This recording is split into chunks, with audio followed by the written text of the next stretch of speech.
I do. I live my raps, man. Happy Friday, everybody. Listen, today we are talking about, is there a dumbing down of America? And if so, what does it mean to be an intellectual? Recently, there have been all these conversations between Melissa Ford, no, excuse me, not Melissa Ford, Damn. between Joe Budden, I must have been thinking about Melissa Ford, between Joe Buttons and Tiffany Cross, the Native Land podcast, and all those associated with it. And they had this really, really interesting conversation that I think is a necessary one, but it's also a hard one. And people, that's what she said. Okay, so people have been talking about, is America dumbing down, right? Are people unable to have real stimulating intellectual conversations? So today, my brother Jimmy, who's always on the Pause Gang and on Pause Patrol, wants to talk about that and see what y'all think. Do you think, can you really be an intellectual, or is America really dumb? But what do you think, Jim? Well, I think those are a lot of great. First of all, how are you? That's the first and foremost. How are you, good brother? I'm wrecked, brother. I'm wrecked. What's going on, man? Talk to me, man. Hey, man, you know what? I want to do, and I don't want to railroad this conversation. I want to have a conversation, another Black wealth conversation about legacy, generational wealth, the new buzz terms. Yeah. But we never talk about the trauma around it. We never trauma around generational wealth. Yeah, because somebody got to die. There's grief around that. We don't never talk about that. I mean, somebody got to die. If I go, you got to go. But you making jokes, but I mean, I'm not making jokes, man. I'm just quoting Christopher Latour Wallace, but I'm not making jokes. But you're saying there's trauma around generational wealth. I was just trying to see where you were going with it. No, but I mean, listen, your mother passed recently, a couple years. Yes, she did. Yes, she did. That was a hard time for you, right? Still is every day. My father passed less than a year ago. Going through all his stuff it's traumatizing a bit. No, it can be, but I think that it also gives you perspective, because you start to recognize that I'm not going to get out of here. We all, the clock starts ticking the day that we're born. We all got an expiration date. Huh? We all got an expiration date. No, absolutely. So there's also a beauty in it as well, in terms of now, and even more recent, our good sister Tracy passed, but since then is giving me a wake up call, so to speak, in terms of myself and just spending time and telling people that I care about them. So I get what you're saying about the trauma. And it's funny because I was going through my Facebook memories today, and a picture popped up with me and Tracy at some event, and I was like, I mean, all the time, man. I just found her obituary.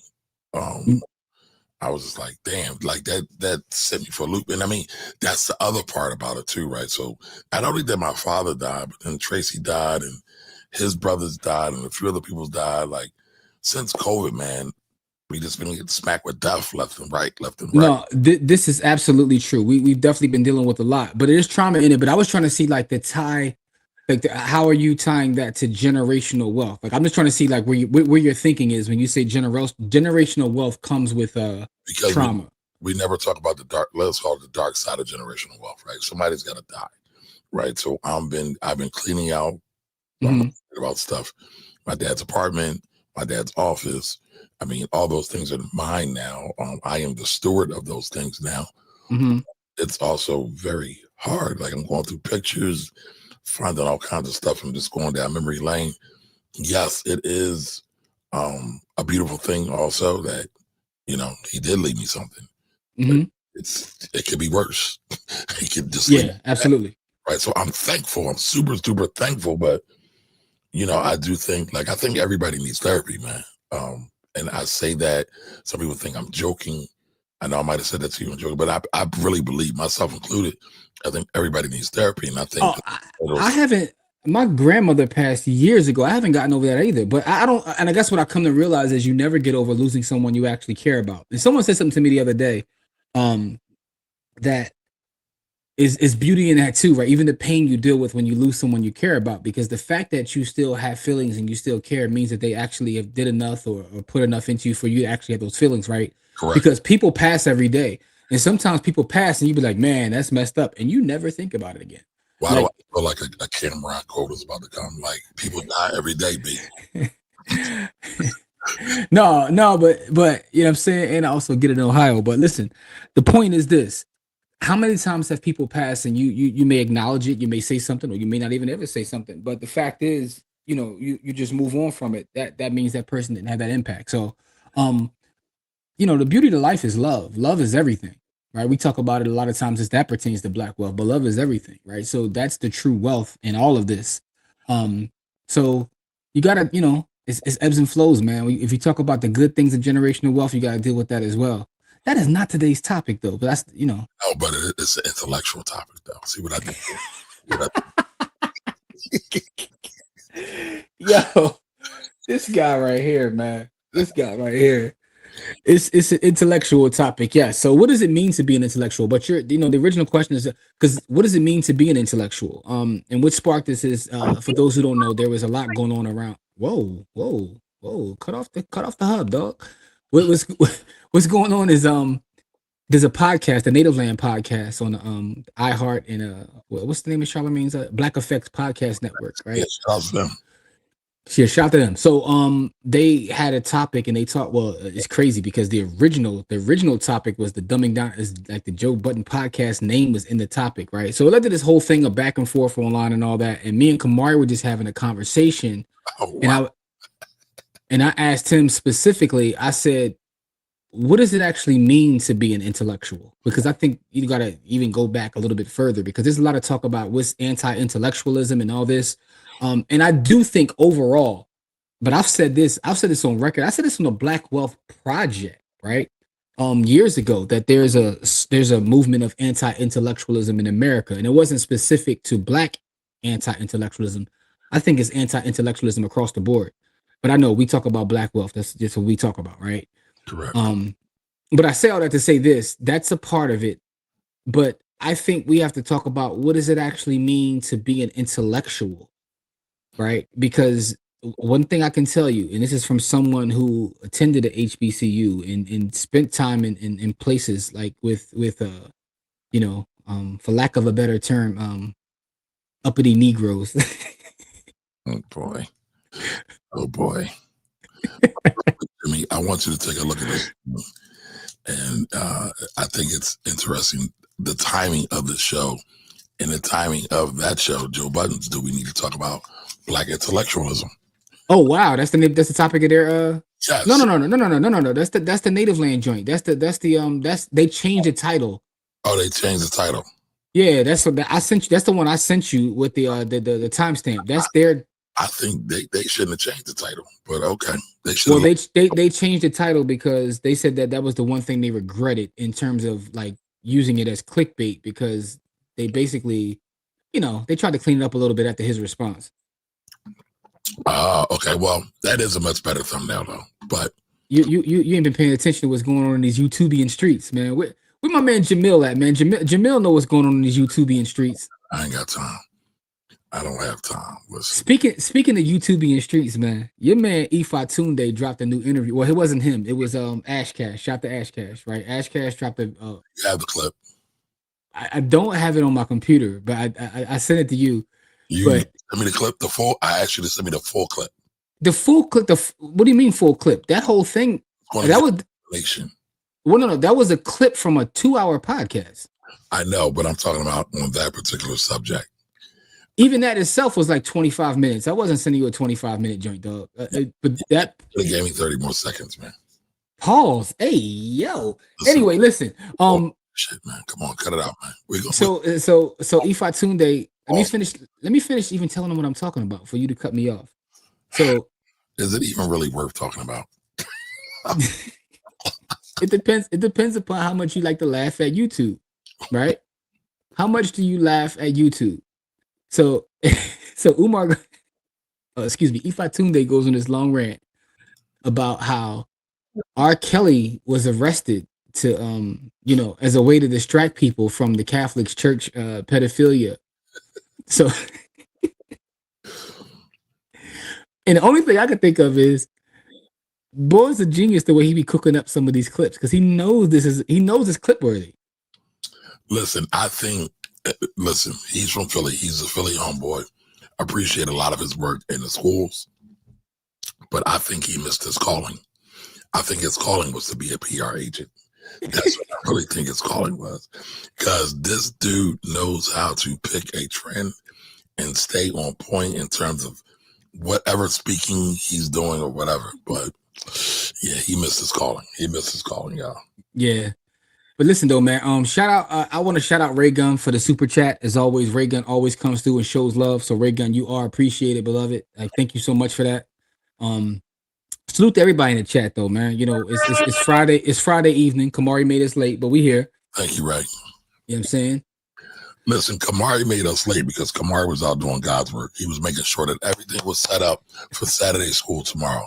That's what's more important. Shout out to Lauren Hill for giving me those bars. Yeah. Anyway, Saturday school is tomorrow, November 1st. We are at 108 East Price Street in the Germantown section of Philadelphia. We'll be there at 9 a.m. You know, we're gonna feed you if you pull up. We're gonna teach you. We're gonna play games. We're gonna have we're gonna have a funky good time. We're gonna take you higher, but you know. Shout out to James Brown. Yes, I can reference James Brown and Christopher Wallace in the same show, y'all. So, but technically that's not James Brown's song, but that's a whole conversation. I mean, this is true also. Fred. This is true also. Fred. What up, Jarrell? How you doing, baby? Jarrell, what's goody? Brittany. Brittany, what's up, Brittany? How are you? All right, Brittany says it depends on what circles you are in. You can curate that though.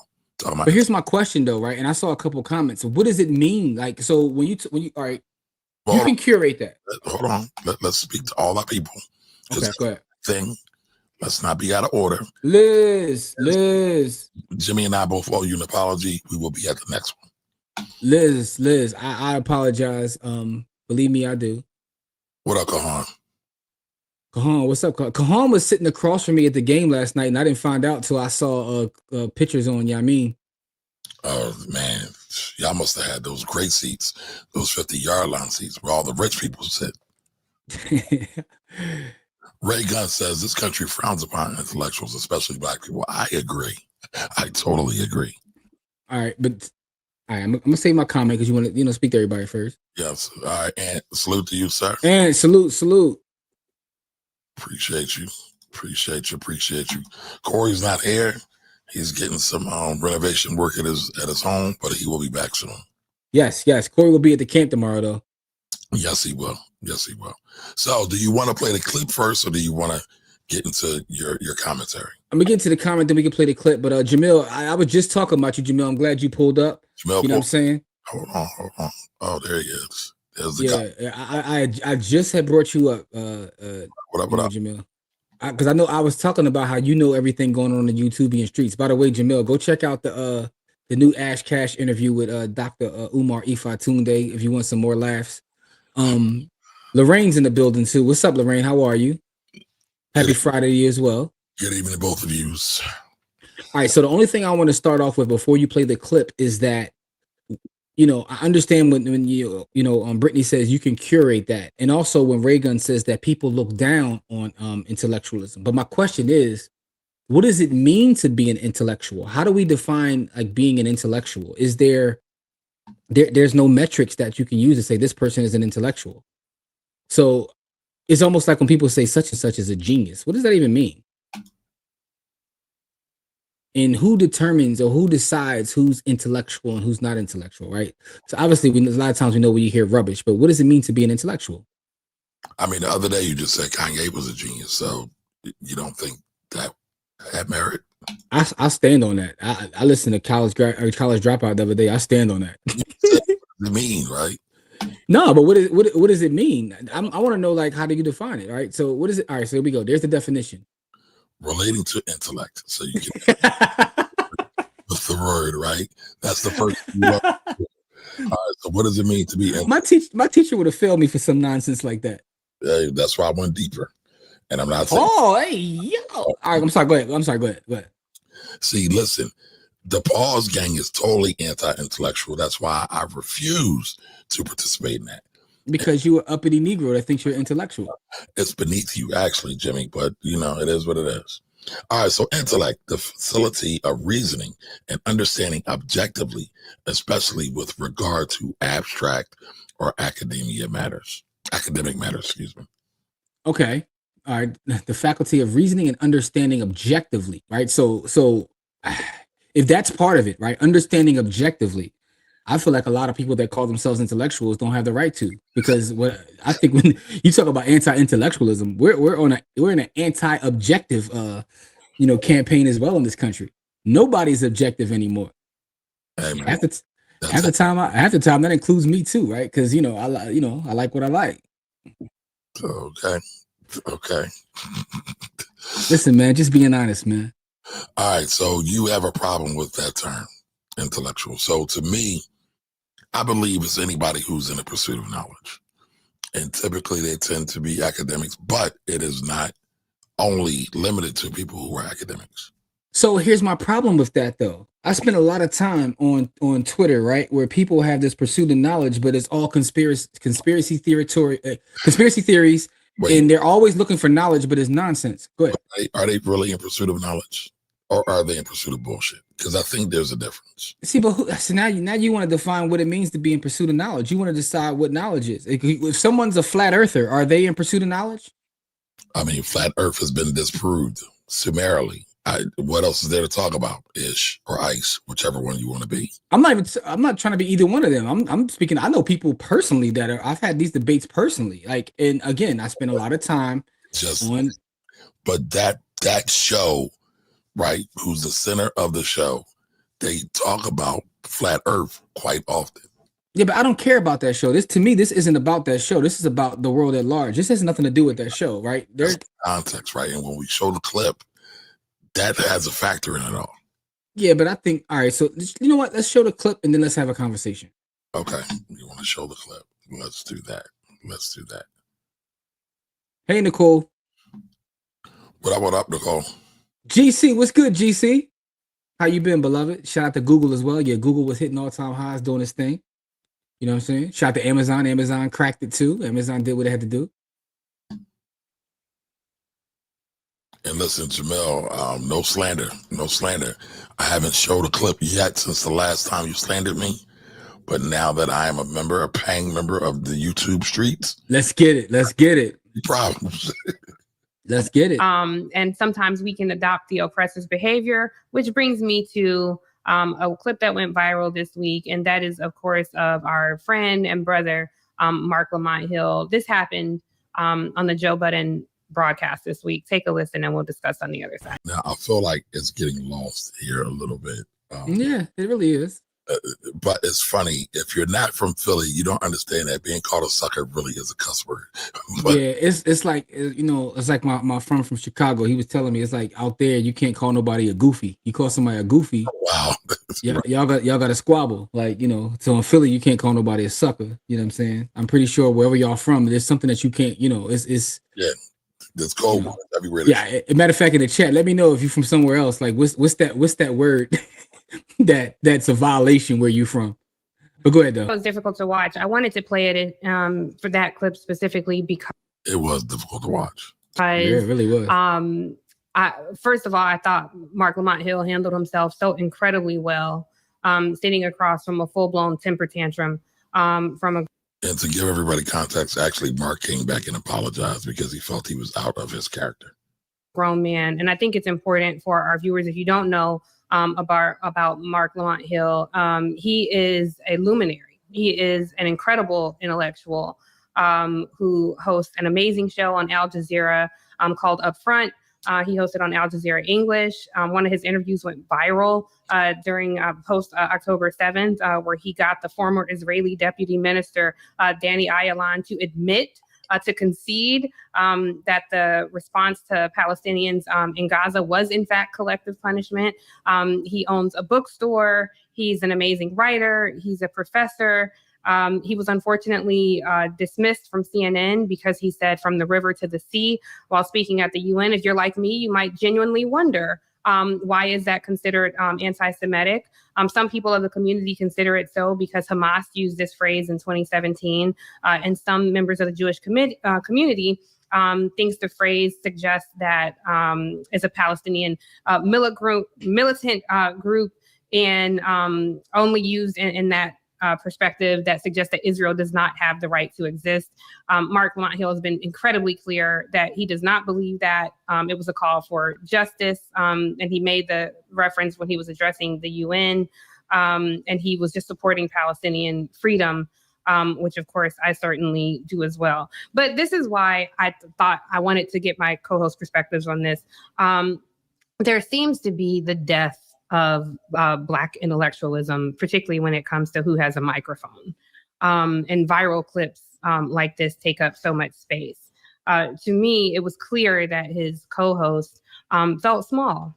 And, you know, even him saying you use tricky words and Mark responding with, I use words that are tricky to you. And anytime somebody, I think, cannot take to be questioned, or responds with a full temper tantrum, it is always about that other person, not about, like, it wasn't Mark, he didn't do anything. And if someone is so small that you can't articulate your point without throwing a temper tantrum or insulting another person, I'm happy that Mark showed both sides, that yes, I'm an intellectual, but don't get up in the studio, you know? And I think it's important for people to see that, yes, you can still be an intellectual and demand your respect. That doesn't make you soft. I'm concerned though in our community, because when you look at just the plain data, you can take my perspectives out of it. There seems to be an erosion. I don't consider myself a member of the Black intellectual class, but I do thrive in that space. I love to be around. Sometimes, Andrew, when you're talking, I forget I'm a host on the podcast. Like, I'm just listening to you because you're saying something so brilliant to me, or something that I didn't know. I had no perspective, and I enjoy hearing that. I have curiosity. I'm not trying to be fake humble. Like, I don't consider myself an intellectual. I consider myself intellectually curious. I have questions. I see that getting dulled across peers and across the community. Social media, I think, is a big part of that. A study out of UC San Diego found that even low levels of social media use are associated with poorer cognitive outcomes, particularly among children. So, Jim, I mean, the gist of it, right? What's your issue with it? Do you agree with her? Disagree with her? So I think overall there's a movement of anti-intellectualism across the nation. I've been on record of saying this years ago, but I think there's always context and nuance to every conversation. Everything. And I think that the problem with this approach in terms of using them as a tool to have this conversation is that no one really defines what it means to be an intellectual, right? This comes off a little bit like, you know, stodgy and uppity, and Kamari hates when I say this, but it's to describe a certain type of people within our community, right? And I say this, right, as someone who's a product of an HBCU. One of the things about HBCUs, which is so beautiful, is when you go to an HBCU, is energy and culture unlike nothing else. There's nothing that you can compare it to. I've been to a PWI and an HBCU. It's just not the same. But when you're in HBCU, there's always like different parts of that community, right? There's the for lack of a better term, there's like the Jack and Jill HBCU folks. Right. You got it's to describe a certain aesthetic, right? There's the Jack and Jill version of the HBCU. There's the super conspiratorial version of the HBCU. There's the people that come from the street that are a part of the HBCU, but we're all family at a HBCU. But what I find interesting is there's always this divide amongst our community, because people that consider themselves intellectuals kind of look down on other folks, right? And they're not willing to engage. I know a lot of people have a problem with Mark being on that show, but I actually think it's pretty cool that he's on the show because it kind of opens up other people's eyes. Because again, if you've ever listened to their podcast or see because their podcast has its own universe at this point. They love Mark, right? So they actually absolutely love Mark. They have a thing called like Potter of the Month, and he's been Potter of the Month like every month, maybe except one since he's been there. And they love him. So he's reaching an audience that he wouldn't otherwise be able to reach. One of the great things about people that actually do work and don't just talk about it is people that find a way to reach people that are just outside of their circle. It's why I talk about this often on the show. It's like sometimes we need to get outside of our circle. We can sit here and, you know, talk amongst each other and teach these things, but if we're not getting outside of our circle, are we actually having any sort of impact, or we just want to do this for our ego? A lot of times people move because of their ego, and I find that a lot of times to be in intellectual spaces, right? I'm someone who spent a lot of time in collegiate spaces. I always joke with Kamari, I got more degrees than a thermometer. And in those spaces, it would always piss me off because, you know, we would have great conversations and we study certain things, but no one's really trying to go outside and do anything. And then again, Kamari, this is my live life experience, so I can see where there's a huge disconnect. And I think that, in my personal opinion, people need to spend a lot more time listening than talking. She talked about who has the microphone and what goes viral. Well, who determined what goes viral and who determined who has a microphone, right? Now we want to get into the conversation about algorithms, but the other part about it is we love car crashes, right? So you can be as intellectual as you want to, and you're not going to go viral because the average everyday person, do they care to hear that, or do they care to hear about, you know, the other stuff? So you have to meet people where they are, and you can't just like always thumb your nose up at people because you feel like they're intellectually inferior to you. You should teach. You know what I'm saying? Like, you know, it's funny. I was listening to KRS earlier today, and you know, and I was laughing about how often he calls himself the teacher and he teaches or whatever. But it's why, as a teacher, he lives forever and holds a certain reverence for people that grew up with that. But I say all that to say this, because I want to hear your opinion too. You got to meet people where they are, and you can't thumb your nose up or look down on folks, no matter how intellectually inferior you feel them. They feel that they believe. I think about our ancestors, and I think about someone like who's a hero of mine. I think about the story of Fannie Lou Hamer. Would Fannie Lou Hamer be considered an intellectual? But did Fannie Lou Hamer go out there and do the work? So to me, what does it mean to be an intellectual? To me, I hold her in higher regard than pretty much damn near everybody. But by, you know, if you watch that clip and watch that episode, I don't think they would consider her a quote unquote intellectual. But what does that even mean though? I know a lot of intellectuals that, you know, that are broke, you know, that don't do anything other than sit around and why does that matter? Circle jerk. Why does what matter? That they're broke. No, it doesn't matter. Their resources don't matter in that regard. But what I'm saying is they don't do anything. They sit around and just be intellectuals. They don't have any impact at all. Can you hear me? All right. I thought I was muted. All right. So brought it up, right? And so that kept coming up in Joe Budden's and Flip's response to this, right? They're like, who is native land and how much money they got and what's their followers? That doesn't necessarily make you intellectual. Oh, no. That's not where I'm going with that. That's not what I mean at all. That's not what I mean at all. But the other part about his response that I found interesting is that when Mark went through all that, he was the only person to offer Mark a place to land, right? He offered him employment, right? So that's got to be part of the conversation. You're saying, why is he there with them? He's there with them because that's who offered him a place to make some money when he got kicked off of, you know, the other stations. So, and the other thing they said, which was kind of crazy, is like, come on home. Like, anyway, but the thing about it is, and I'm looking at some of the comments too, so we can get to them, but I want you to give your perspective as well. So, like I said earlier, I think an intellectual is someone who's in search of knowledge. Malcolm X. Malcolm X. Knowledge of what, though? Yeah, let me finish. Dr. John Henry Clark, Bell Hooks, Martin Luther King, my dad, right? But some of my professors. I've been around intellectuals probably all my life, or so-called intellectuals. And I understand why you have a hard time with this, because even if you're a quote-unquote black intellectual, doesn't mean you're supposed to be a black asshole. And I think that's where the line gets a little blurred sometimes, because sometimes, and I do believe this, there are some people who are so smart and they don't spend time with regular people. They have a hard time communicating with other folks because they live inside their head and they don't do anything else, right? But I think Dr. Neil deGrasse Tyson is a great example of a current day intellectual. For the record, I think Dr. Mark Lamont Hill, because people forget he is a doctor, right? I've done radio with Mark before, and he doesn't make people call him doctor because he doesn't really care about it, because he's just a regular everyday kind of guy. I'm not trying to say like we're best friends or know each other, but anytime I see him, I've been to a store. Uncle Bobby's is one of my favorite places to go, but that's just who he is. I've seen him at the bar. I've seen him in quote unquote non-intellectual places. He's one of those people who can move. And I have too. I've seen him at the bar. I've seen him at Sixers games. I've seen him at the bookstore. Right. So I've seen him like lecturing. I've seen him teach classes at Temple. So he doesn't really subscribe to the labels and the walls.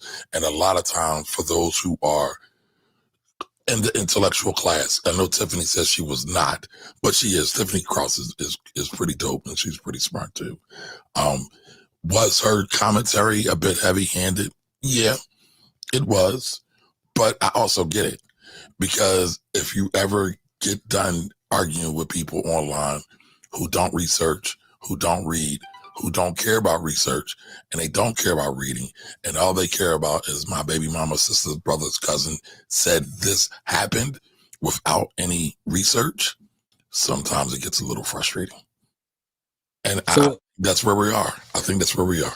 Yeah, but so I think so. Here's the thing, right? And this is a different conversation. The conversation about data and facts versus feelings, right? Because a lot of times, and I'm guilty of this personally. Always relying on facts and trying to ignore feelings, but feelings are real, right? So the reason that that kind of stuff resonates with people, the reason that the red pill content, the reason that the barbershop content, all these various forms of media that now seem to dominate work are because they're touching people in an emotional way. It has nothing to do with what's factual, what's accurate.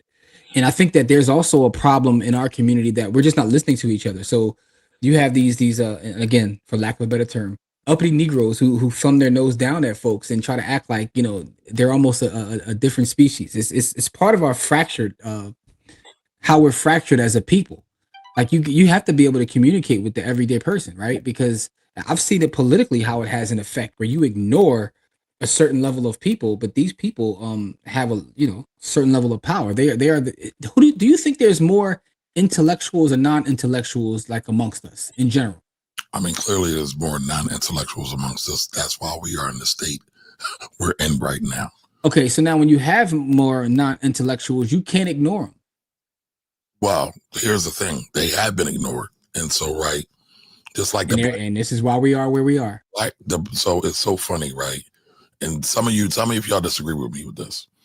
MAGA, in many regards, is just like the Black community, meaning that they have been ignored. And now they found a savior to really get them riled up. And now they're going because they've been ignored for so long, right, wrong, or indifferent. They're like, I want to be heard now. Whether it's researched, whether it's not, they're like, these are my feelings. This is how I feel. And that's it. That's what people are on these days. So, but this is exactly why I don't spend time arguing with them kind of folks or engaging with them, because you can't, when someone feels ignored, right, and you try to hit them with facts and figures and how things work. It's funny. I learned something from Ernest, and he was talking about how he's speaking of Ernest Owens, the journalist here in Philadelphia. Yeah, shout out to Ernest. And he said something one time. We were talking. He said something about you can't ignore feelings, right? No matter how factual something is, ignoring people's feelings is a problem because that's their reality.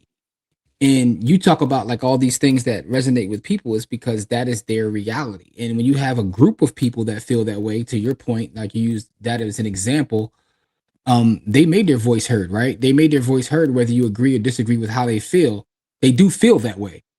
And what tends to happen in our community is like a lot of people like thumb their nose, like, hey, these people are stupid and it's going to put them over there. Okay, that's never going to work for you. One of the reasons that, to me, Malcolm was so successful and still revered to this day is because he was willing to spend time with the folks that most people turn their backs on, right? And that's why I said, even if you feel like these people aren't, where they should be, how about teaching them, right? And don't talk down to them, teach them. I respect someone different. Like, if I have a difference of opinion with someone and someone that says, man, you just stupid, you don't know what you're talking about, versus someone who tries to spend time if they feel, and again, this depends upon whether someone, to your point, is seeking knowledge. Give me information, give me sources, give me things to read. It's why I always cite books. Like, don't just take my word for anything. Like, here's where I did the research. Here's where I got the knowledge. Go do the knowledge. But what about some people don't want to be taught. Some people just want to live and stay in their feelings. Some people do not care about data. Go ahead. But the other point I was going to make too, about even when we talk about like the pursuit of knowledge, I think that's tricky too, because well, Jimmy, you're going to say it's all tricky. I mean, listen, I learned that from Rev Run when I was a kid, man. Hey, It's tricky to rock around. The rock around is right on time. So it's tricky. Hey, there we go. Anyway, but no, it is tricky because the pursuit of what knowledge? Again, I always have to go back to people who spend time research. They read books. They spend money on their theories of flat Earth, right? I know a gentleman. I'm not going to say his name because he might be watching this on Facebook. He's spent money. He's like literally traveled and went places to try to prove this theory. So I say that to say, like, he has this pursuit of knowledge. Now it could be nonsense, but what's the knowledge you're talking about? I mean, but here's the thing, man, and I think we gotta, we have to do a better job of calling a thing a thing. There's a bunch of people who will buy courses or invest money with people who they never should have invested money for, and then they complain about getting scammed, and they want somebody to feel sorry for them. I know a brother from Morton and Johnson, right? Who wears purple and gold now, and he's with a different organization that has a pursuit of knowledge, and they just go around yelling at people, like, So shout out to Drewski too. I don't know if you saw Drewski's clip. So I saw it, and it always went back to the Snow Bunny. But here's the thing. In all seriousness, right? Mm-hmm. You got people who get scammed. You got people who wear gold, purple and gold, or whatever. Right? Every sect, every color. Where are the established facts? Because a lot of times they don't believe in anything. They think everything that's quote unquote established knowledge is not real or it's conspiracy. So what do you do then? But that's my point. But that's why I said we got to be careful with how we define an intellectual. Is like the thing about knowledge, right? What if your knowledge is trying to figure out whether you're a sovereign citizen so you don't got to pay your taxes, right? That's a thing. Am I wrong? I'm trying to have a real conversation with you. This is a real conversation. Are these people that I'm speaking of not a part of our community?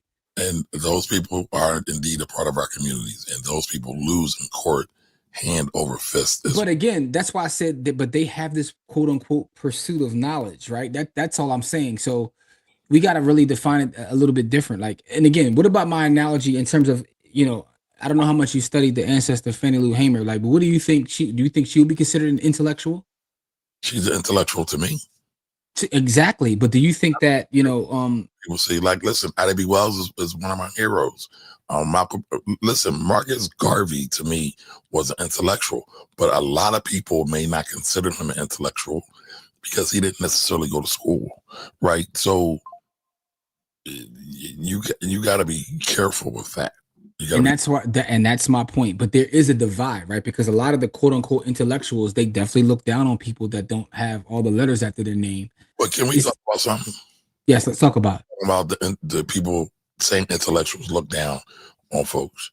Mm-hmm. You said in the chat that Black intellectualism is looked down on. Can we talk about that? Because we grew up around that time where it was not cool to be a Black nerd or blurred. Like, it wasn't cool to get straight A's in school. Let's not act like being smart in the Black community has always been a favorable thing. And I mean, sometimes it was a dangerous thing. It could be. I think it all depends upon your environment, right? Because there are environments where it was like, and again, I operated in multiple spaces. So I've been in spaces where that was a cool thing, right? When I went to Ivy Leaf, there was a cool thing, right? When I came home, it wasn't. Right. So I get your point, right? But I think it's environment, right? Corey's not here to go do his spill, because if I brought that up, if Corey was here, he would go crazy, because Corey believes environment is everything, right? So it is. I'm not saying he's wrong. I'm just saying that I know he would go crazy right now if he was here. Point is, it's really about your environment, right? But it's just weird. I'm telling you, man, it's something about, and I don't know if anybody in the chat has ever went to a HBCU, but if you have, then you know exactly what it is I'm talking about, right? My wife went to a HBCU as well. We actually went to the same HBCU, but we always joke about that. Like, there's a group of people there that would ask you questions like, where do you summer? And we like, the hell do you mean, where do I summer? Right? You don't go to the Hamptons? No, I don't go to the Hamptons, right? And they will literally look down on you because your family doesn't have a house in the Hamptons, right? That's a thing. It's a real thing. But here's the thing about that. And you're not an intellectual if you can't be in these spaces. Right, but here's the beauty of HBCUs, right? You have every facet, shade, and color of black. Yes, you do. There. You got you just kind of said this earlier, right? You got the really ratchets, right? You got the jigaboos and you got the wannabes. I think Spike Lee captured that really, really well. I mean, so it's going to be a thing that's going to be a thing that always happens. Here's the question though. Should the non-intellectuals be the one running the intellectuals? Yeah. So here's the thing. And I think you can learn from anybody. And by the way, last night I was at an HBCU event that was amazing. Like the energy is crazy. I was at the Link last night at the Deshaun Jackson and Michael Vick. They call it the Legends Classic, where Norfolk State played Dell State in a football game, but everybody was out there. Like I saw Hampton, Howard, Lincoln, Cheney, Dell State, Norfolk State, Coppin State. You know what I'm saying? Everybody was in the building. So it was a super dope, great event. Can't wait to next year. You know what I'm saying? Shout out to Bubba Chuck. AI was sitting right in front of me. AI Freeway. It was super dope though. So, but with that being said though, let's get to some of these comments. We got a lot of comments, and I think that this will kind of lead the conversation. I definitely want to get to the comments. Diamond Dave's in the building. Shoot the shout to Diamond Dave, man. Diamond Dave is an intellectual and a legend, man. That's my guy. I love Diamond Dave, man. But I mean, but what should happen though? Should the intellectuals let the non-intellectuals run them? Because in some regard, right? W.E. Du Bois talked about the talented. For the record, talented was not W.E.B. Du Bois's idea. He's just the one that made it famous. But he said, those that have the education and the skills are supposed to be the one that are able to guide and lead us. But what if people don't want to be led? And I'm not saying that the quote unquote talented is always right. Who do we want to have providing light or being a canary in the coal mines? Do we want the intellectual or do we want the non-intellectual? I think we gotta be careful who we call intellectuals. That's my first problem, right? Because, and again, by the way, the funny thing about it is when you bring that up, right, and reading a lot of the books. Come on, James Baldwin was an intellectual, right? Dr. John Henry Clark is intellectual. Dr. Mark Lamont Hill is intellectual. You can name all these people if you want to. You can name all the doctors and PhDs you want to. That's the model. Those are intellectuals.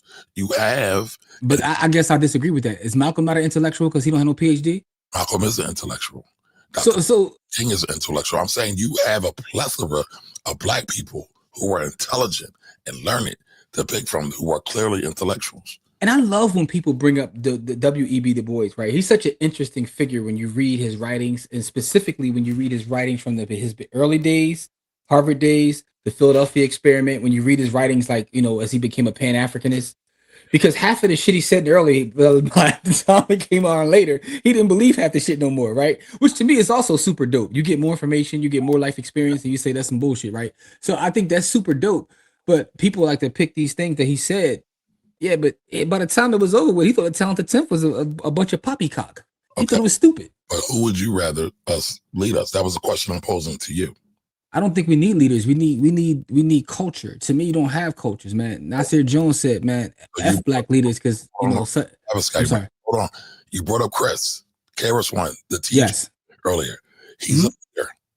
We don't need a Chris. We don't need a KRS-One. We don't need teachers. We all need to be leaders. Like we don't need individual leaders. Like the point that, because what happens to our leaders anyway when you start calling people a leader? First of all, that's a dangerous position to be in. And me and you have had this conversation offline where I tell you exactly my thoughts that I'm not going to say online because I'm already on enough lists. We need to be moving with culture. Stay on your list. I'm gonna chill right now, man. We don't need leaders, is what I'm saying. I disagree with that. Okay, that's fine. That's fine. I feel like there's a leader amongst all of us, right? We just gotta. We don't need public figures. I think being a leader and a public figure has been blurred. Listen, we are leading when we do Saturday school. How many other black young professionals? Well, I might not be that young. I got a birthday coming up. But how many of us are out there doing work? But I guess we're saying the same thing. I said we're all leaders, right? We all need to step up and do, right? For me, that's No. We all can. The key word is can. We all are not leaders. You got to be clear. We're saying the same thing. I said we all need. The fact I say we need means we don't, but we need to. We need, but we all are not. And that's where I'm making the mark in the sand. And I think we're saying the same thing, though. We're not. We all, me saying we all need to be leaders and you saying that we are not leaders, we're saying the same thing. They need to be. Why don't we have more leaders? Now, not can be, that are actually doing work, that are actually which is why we need to be. That's the question I'm asking, Jimmy. First of all, we are all from a tangent because you've been blatherskiting. The question is, you don't want nobody to help teach. Anybody can do it. Everybody got a part to play. Back to yours. Okay. And I do believe you can learn from anybody, but no, I don't want everybody to be my teacher. You got to be qualified. What get you qualified? The white man's paperwork? Sometimes, yes. And it's nothing like that. Now, let's have a real thing, because the person who said that got white man paperwork. And no. Again, all right, I get that, right? I love the brother. I love what he does, but come on, man. Come on. No, but that was a real thing, right? Because again, I always point back to Malcolm. He had a white man's paperwork, but did he need it? Right? Did he need it? All right, so Nicole's here. Steve says the native land folks are full of themselves. I can see some people. I actually like both native land and Joe Budden. I hate this podcast. Which podcast are you saying, Nicole? You talking about us or you talking about JVP? You take it serious? Should we take it personal? All right. Dave says violation to that yelling and screaming. Yeah, I feel you on that. Yeah, they was caught up in a moment. Dudes all doing all that right. If you about that action, let's get to it. Yeah, they were definitely crashing out. Real goofy stuff going on, and they not going to do nothing to each other because they even like that. I don't listen. I don't think you got to be like that to do anything to each other, right? Because sometimes as a man, it doesn't matter how like that you are. I also don't think people are really familiar with Flip's content. Like, he does these skits where he's starting fake fights. That's his thing. That's his claim to fame. Also, it's funny because again, certain people within media that we're from Philly, so we have a different perspective, and it's funny how the world perceives Mark in versus. I know where Mark's from, and I know how things go down. So this is interesting to see. So, all right, Dave says Mark put himself in that position just to get a lane. I would kind of disagree. I think that's just him. Is he doing it for monetary gain? Yeah, I think so. But I think that's just him as well. I've seen Mark getting this stuff when ain't no cameras around. So you know what I'm saying? I don't understand why Hill was on that show. The audience doesn't want intellectual talk, nor does the host. So how smart / intellectual is he? He can't see this. So I would disagree with that. The banter that Mark brings, especially with I don't know if y'all watch.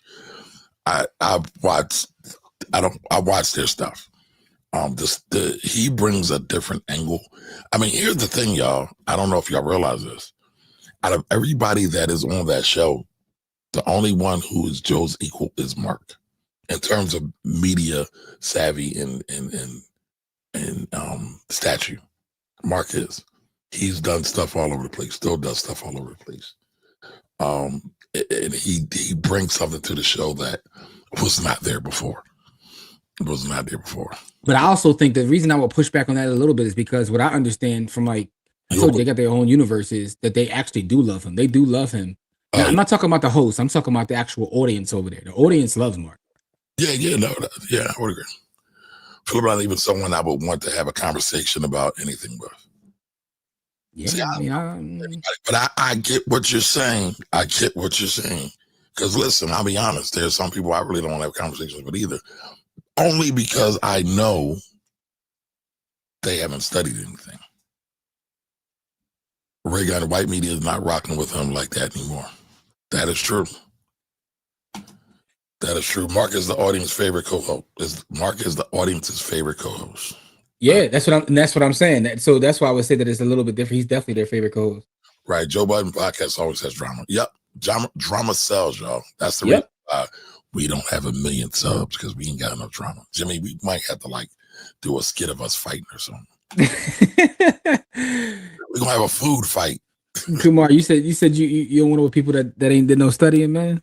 You said you ain't messing with people like that. So I mean, actually, that's a contradiction on my end, because listen, I will talk to anybody. Like, I find interest in anybody. Like, I don't know if you've ever been with me, but like when I meet people that are homeless on the street and they want food, I will feed them, like, and have a conversation with them, because especially if she's thick. I've seen you. Gotta be nothing. I've seen you. Let me shut up. All right, never mind. Can you be serious just a little bit? What makes you think I'm not being serious though? Being serious, because those are all lies. So as long as someone, so long as someone studied the 120, I mean, they got the 120 lessons, then you good with that. So I never got 120. So I'm out of my. Are you never got the 120? You're not seeking knowledge? I mean, what's going on? Listen, I'm not NGE. I'm more of an NOI type guy. But yeah, okay. I respect them both though. I love what Clarence did. I love what he did. Now, speaking of, that's actually part of this conversation. Have you ever read his book and he talked about why he actually broke off? But here's the thing, to your point, right? He broke off because he thought it was too stodgy. It was too uppity.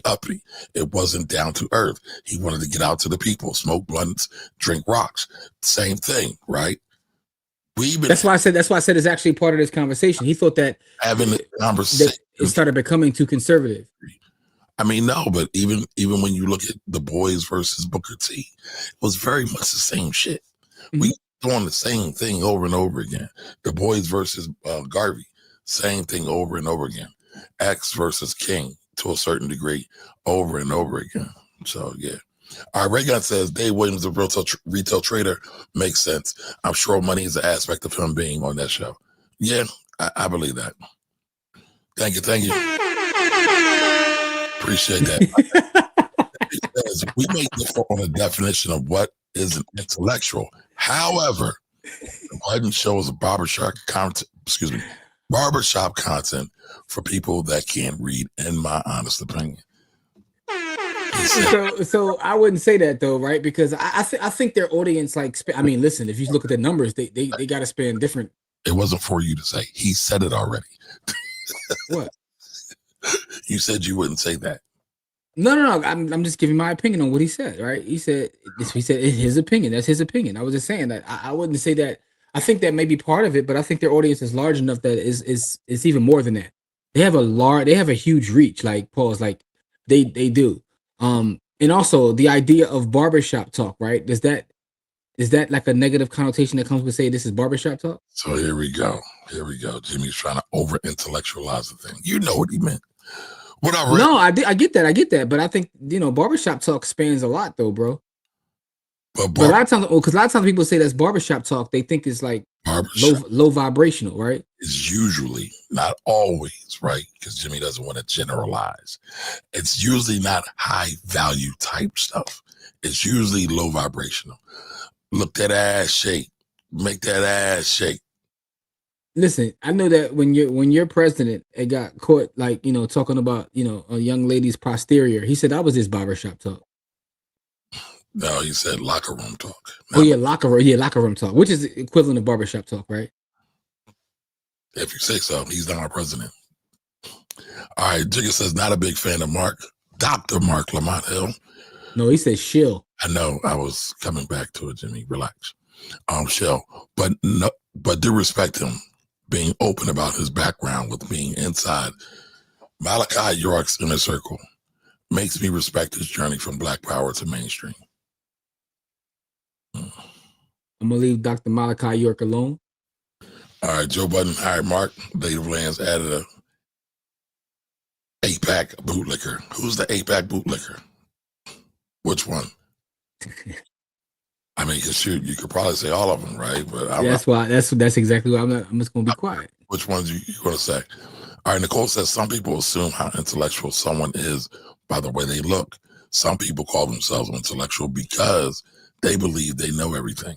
That's Man, a fact. man, that last point. That's a fact. I consider myself an intellectual because I believe I know nothing. Jimmy's an intellectual because he knows how to use the word pause. All right, Dan, what intellectual is someone that studies and obtains knowledge. I see an intellectual as a person taught to think. They may not think like me, but they think. I respect that. I respect. Yeah. Joe Budden's show was a male gossip. In my opinion, Black intellectuals often have been and are considered. Am I reading that right? Yeah. Black intellectuals often have been and are considered. You said are. Yeah, are considered. It must be ARE, but yeah, are considered the Black elite who look down on the common man. So that's the interesting thing, right? Because when you have someone who's a quote unquote intellectual who doesn't look down on the common man, those people tend to have a longer legacy, right? Those are the people that we talked about who aren't quote unquote the academia types. You know what I mean? And I think that's the space that Mark is trying to operate in, like where I can move from this space to that space to this space to that space, because like to your point, Kamari, he still does work in other places. Right. This is just, where he does a little bit of his work here. I mean, I don't think he's trying. I think he actually does it. He does it. Listen, man, from what people tell me, the reason they love Jesus is because he spent time with the common folk, right? Now, don't do that. I'm not comparing Malcolm or anybody. I'm not comparing anybody to him. I'm not trying to, get clapped at by the Christian gang. I'm just saying that's what people tell me. The last time I went to the Bible, people got mad at me. But yeah, Jesus hung with all the sinners, the hoes, the thieves, the winos, all of them, everybody. Sounds like a good Saturday to me. No comment. All right, Jigga says, what qualifies someone as an intellectual nowadays? Nowadays is the key word. I get hell upset when someone tries to Google or GPT me, trying to prove me wrong when they wouldn't even know what to Google or GPT if it wasn't for me. That's interesting. I'm like, dog, I'm coming off the top of the dome. I have 80 books here with me in Tennessee and now over 150 books in the D. Don't disrespect me by going on the net and nitpicking by being off by 3 months. Hey, I have a photographic memory. He be out here having intellectual spars and whatnot. Speaking of, my wife just gave me this book, right? And this is some interesting history too. What's the book? But it's this right here, right? It's the Gullah Geechee heritage in the Golden Isles. Listen, I need that. My peoples are Gullah Geechee. Okay, shout to them. I'm always looking for information about them. So yeah, please. So I got you. I'm make my way through here. She was down south and got this for me. So shout to her. South Carolina, I'm guessing. All right. So Dave says FLH Fannie Lou Hamer did not need intellectual to be effective as a civil rights organizer. However, Fannie Lou Hamer was not out to be an entertainer like Budden.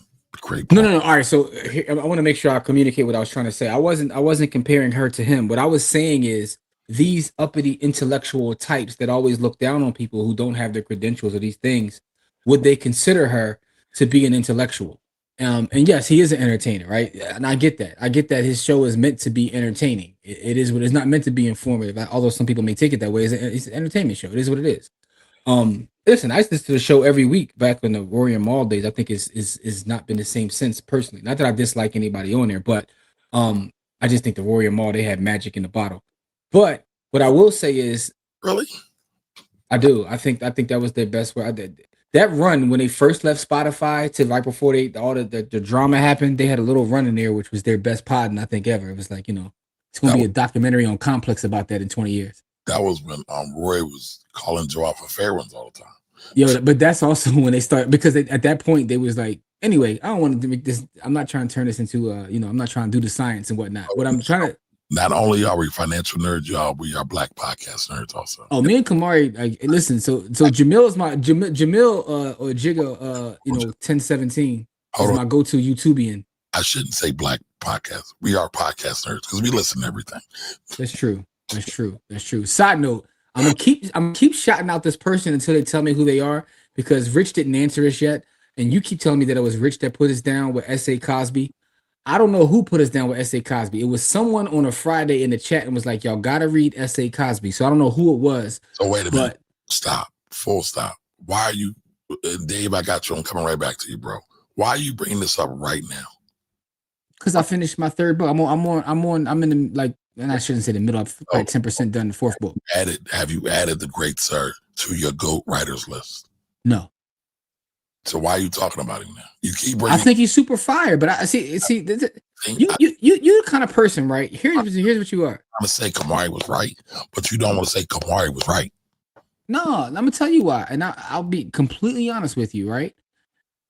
Having 5 books you can't make my GOAT list with 5 books. Listen, Biggie got GOAT list for 2 albums, right? This boy is something else. Just saying. He's not the Biggie of what he does, though. Biggie is a little different. Also, by the way, I wouldn't call Biggie the GOAT either for that same reason, right? It's just about you. People do it. I think Biggie could have been the GOAT, but I don't think Biggie is the GOAT. People, right? But hear me out, though. Hear me out. I think he's phenomenal. But you one of them people that if I don't say you're the greatest, then you think I'm slandering him. It's like when people be like, "Well, LeBron ain't better than Mike. He's number 2." Like being number 2 is not a problem, right? That's a huge accomplishment, right? Anyway.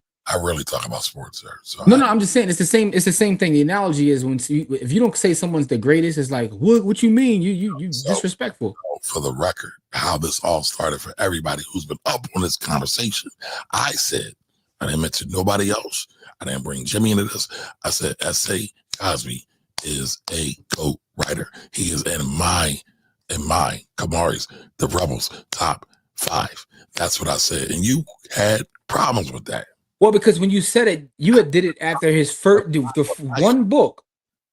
And my problem with it is, right, I think it's a little bit hyperbolic, right? And we live in a space now, probably because it's anti-intellectual space, where people are ready to make these proclamations about people. You're looking down on me. Whoa. I was getting ready to show you that it was written about in this book. It's a great piece of literature. It's called Sports the Book. And one of the chapters in this book talks about the idea of you can't really crown people the GOAT of anything, right? It's called the Table of Gods theory. Is the name of the chapter. It's called the Table of Gods theory. What theory is that from? Where's the theory? I think you could have one body of work and say GOAT. No, the Table of Gods theory is based on years of data and research. Says who? Says the author is great piece of American literature called Sports the Book. The author is subjective. Nah, I'm telling you, it's pretty well researched. You should read it. You should read it and learn from it. However, here's what I'm. It's intellectual, man. So I just want to make sure I give whoever gave us S.A. Cosby a shout out because I do think that he's super talented. And what I'll tell you is this, and this is actually probably a better compliment than even calling him the GOAT. I'm gonna give him a better compliment. There's only certain writers that when I see their name, I cop the book without even looking to see what it's about. He's on that list for me. I'll give him that. Cop the book because I said he was the GOAT. But listen, here's the thing. I'm a greater talent scout than Jimmy. I said the boy's the GOAT. The boy's the GOAT, man. That doesn't make you a better talent scout. It means that you're it means that you're hyperbolic and you don't believe in letting people prove themselves. I'm passionate about what I see and hear and read. That's not hyperbolic, Jimmy. I just but because I'm not calling him the GOAT doesn't mean that I'm not saying the brother's not talented, man. You got to stop with that. You have to be more intellectual and understand it. Be more intellectual, brother. All right. So Dave said Fannie Lou Hamer did not need to be intellectual to be effective as a civil rights organizer. You do realize you read this already, and we already started talking about it. We cut it off. We never finished the thought, so we need to start over again now. Please don't. No, go ahead, sir. Thank you. However, Fannie Lou Hamer was not out to be an entertainer like Joe Budden, and I think that's an ultimate great point. All right, Jigga says I had a stroke and I'm AARP eligible, so I ain't as sharp as I was 20 to 35. I would disagree with that, but I can't dispute you on how you felt, brother. Listen, man, you got all the knowledge, wisdom, and understanding you need, man. You did the 120.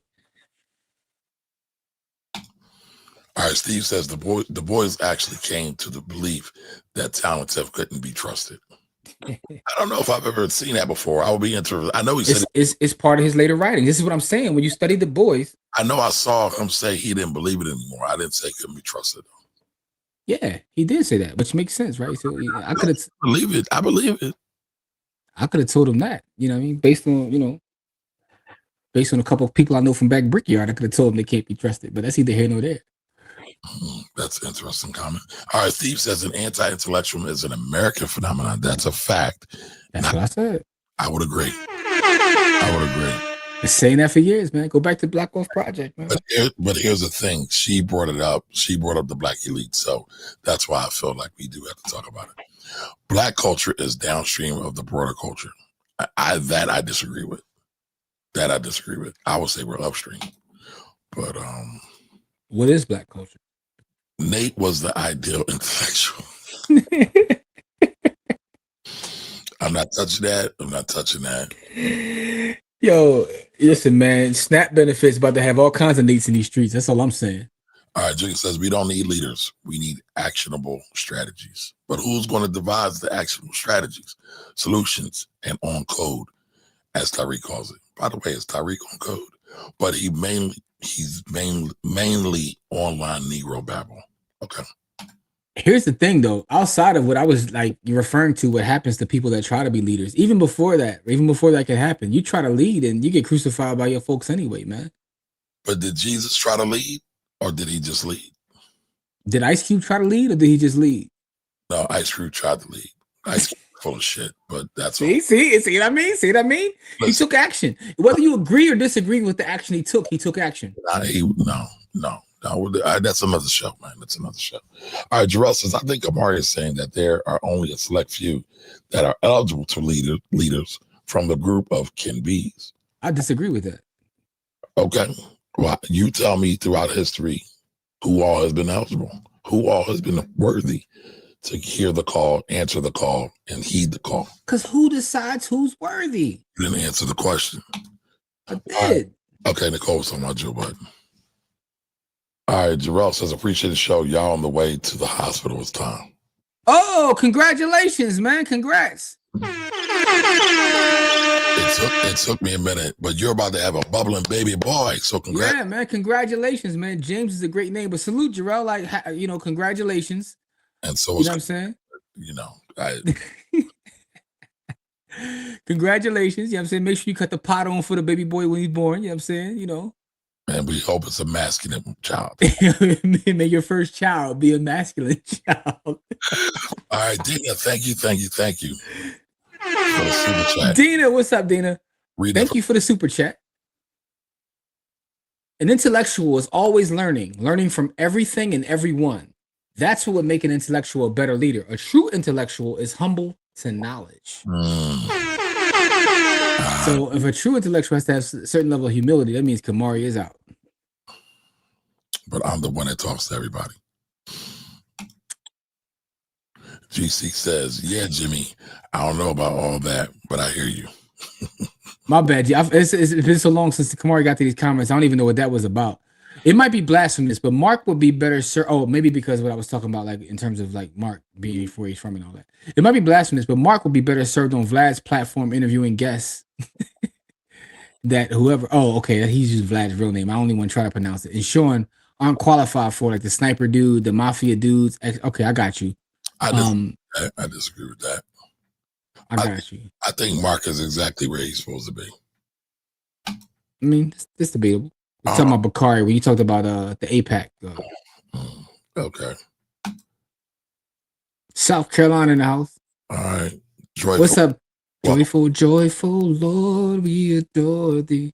All right, Kamari Supreme Wisdom NOI is 120 NGE, and calling a lot of Clarence is like you calling. Oh, that is true. Why you calling that brother Clarence, man? That was his name, Clarence. No, he got rid of that name, man. So that I didn't know. Seriously, I didn't know. Well, that was part of the 120, man. When he became NGE, he can't go by his Clarence 13. They can't go by that. I just told you I never got 120. Again, I have a lot of respect for the NGE, but I'm more of an NOI dude. And they really don't teach 120 in that way, the way that they do, like what's today's mathematics and NOI, at least not that I've ever experienced. Listen, man. I'm gonna read what he says because it's true. Calling Allah Clarence is like calling you Shamari. The father is more benefiting when respectfully addressing him. I'm not checking, just correcting. Yeah, but I'm not trying to be disrespectful either because he's a GOAT. He's a legend. I would never disrespect him. Yeah, man. Rest in peace, Sean Price. All right, the talented 10th concept is eugenics. It was the wave when Du Bois was at Harvard. Folks stopped reading his work when they come across the talented 10th crap. But he didn't even come up with that idea, so that's interesting. Who was the rapper that you randomly found wild songs? What was his name? Crack. Let me see. I was just listening to it yesterday. That's why I know I could pull it up real fast. So I'm gonna tell you real fast. Steve says the black elite have lauded the legacy of King and X so they can get jobs and kiss white booty. That's some facts to that right there, man. That's not false. Not lying. Yo, pull that quote back up. I gotta quote you on that, dog. Pull that back up, though. And by the way, Chris Crack is his name, Jamil. All right, Jimmy. So Dave pull the previous comment up. I want to take a picture of that, man. I'm on the flow. Effective groups produce leaders. That's a fact. I agree with that. There you go. All right, there we go. I need that. That's a fire comment because it's true. Did you get it? Yes, I did. All right. People may forget Did that. You get it? Get it yet? Ooh, my secret. My fault. Go ahead. People may forget that Malcolm was produced by the NOI. Facts. Also, Kamari, I just want you to know, I already got my tickets to the Boys and Men New Edition show. I'm just putting it out there, Okay. I can't afford that. Tony Braxton, New Edition, and Boys and Men. I don't think I want to see Tony perform live, though. All right. I felt there could have been a better. Listen, I think it's a great idea, but I think they could have found somebody better. You're not going to sit here and slander Tony Braxton in front of me. What you're not going to do. I would. Listen. Tony's last album was fire. The Babyface produced the whole album, but still it was super fire. I didn't listen to. I don't think I listened to that last album. All right, it's called Sex and Cigarettes. But go ahead, though. Okay. His mama named him Clarence. I'm going to call him Clarence. Yeah. Hey, come on, Dave. Y'all can't be doing that, man. That's like calling main man Cassius, man. His mama named him Cassius. I'm gonna call him Cassius. Yo, shout out to Jamil too, man. Because this how I know Jamil know it was really good, man. Because you got to capitalize the doom, man. So I know you locked in, man. You want to read the comments, sir? All right, RIP Doom, and shout out to Big L's offering. Definitely did not disappoint. Big L definitely had an album drop. I didn't listen to it though. It's hard for me to listen to posthumous albums. You know what I'm saying? Nicole says I have to get my tickets. All right, yeah, me and Nicole we be at these shows, man. So yeah, I got the pre-sale tickets on the Amex, you know what I mean? With the Amex, you know what I mean? Got the pre-sale joints. We talk about the 1%. They get to go to all the shows. Here you go. Hey, listen, man, I'm going to Monica and Brandy in a couple weeks, man. All right. Steve says if y'all can tell, I have a real disdain for a black Miss Leadership class. Steve, and I appreciate that, as you should. I'm not mad at that. I'm not mad at that. All right. So we are through the comments. Jimmy. Listen, anybody in Philly, man, tomorrow morning, 9 a.m., 108 East Price Street, right? We're going to be at Faith Chapel Church. It's our Saturday school. I shared a couple new games. I got some more games too, dog. I got a nice collection of finance games now, right? So, but we're going to make sure that we play games. We got fun. We got a brand new lesson. You know what I'm saying? Shout out to everybody who pulled up last Saturday at our class for the Deltas. The Deltas actually, they loved it so much that they put it on their YouTube channel. It's on the Deltas YouTube channel, yo. Oh, they did? Yeah, man. They, so shout out to them. You know what I'm saying? They love the class so much, so the feedback was actually crazy. Like the president of their chapter was like, yo, it's the, Sir, can you stop ignoring me? Where's the link? Why have you not shared the link? Ayo. I don't need to do that. I'm too old for that shit. I'm young. Ayo, and I'll send it. I'll send you the YouTube video. People, man, we gotta share with the people. We're gonna share the link. I just got it today, man. Like I got you. Jimmy be gatekeeping, y'all. I'm not a gatekeeper at all. Clearly you are. You didn't share the link. Pause. I'm not saying that shit. That shit's goofy.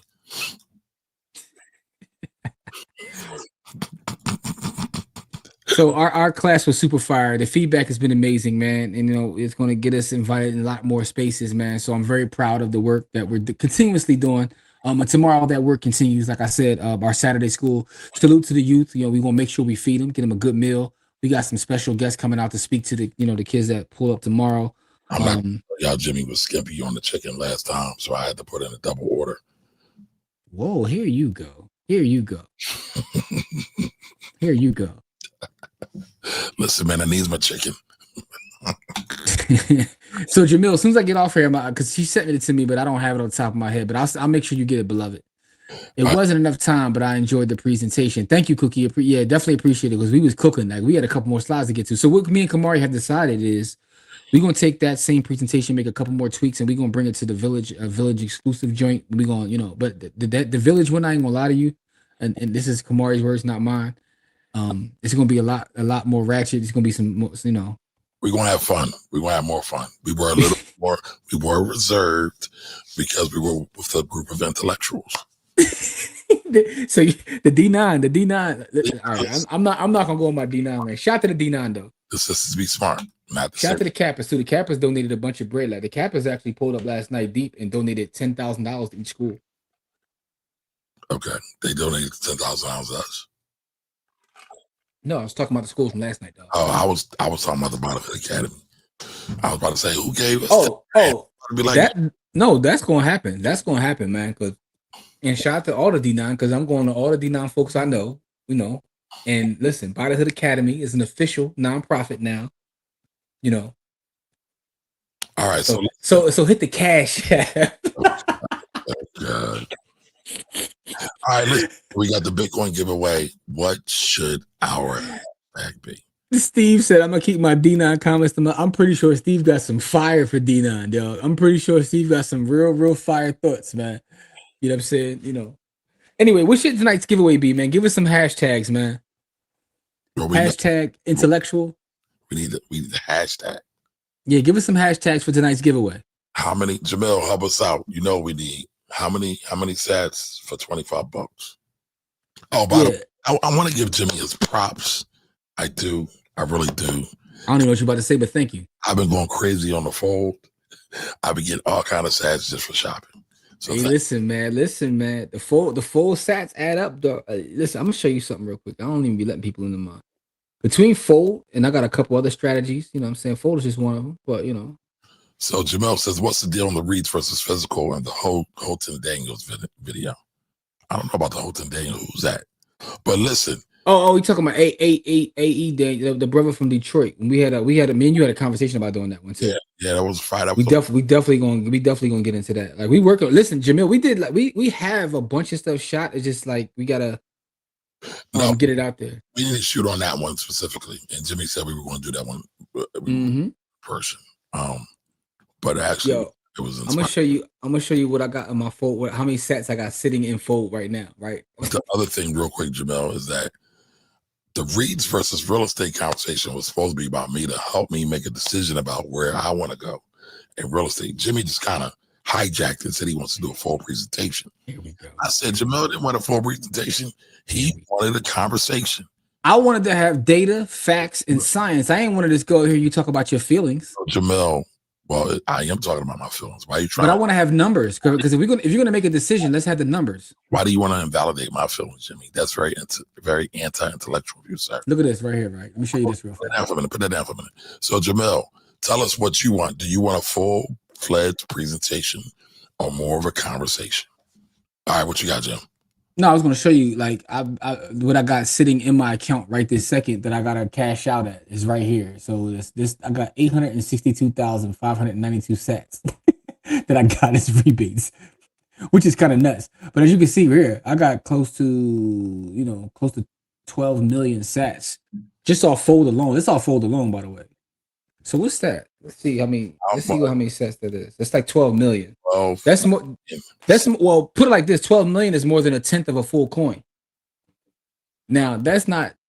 And the crazy part is, no, man, you shut up. Oh wow, there's a whole Satoshi to USD calculator. I didn't know that. Yeah, I didn't know that. It's several of them. Actually, it's one on the app. One of the apps that I've been trying to get people to use. Is one right in there. But it is what it is, man. I'm gonna keep stacking. I like that one. Do you have a brain? If I only had a brain. That's hilarious. All right. Anybody else got any other hashtags for us? Brittany, that's pretty funny, Brittany. Anybody else got any hashtags for us in terms of what we can use for our giveaway? Hashtag D9. I see you about to set Steve off. Hashtag Divine 9. You about to set Steve off, yo. I'm trying to keep Steve calm. Steve has been letting his hands go a little bit. I don't know if we should make it, Do you have a brain? hashtag treacherous. Ooh.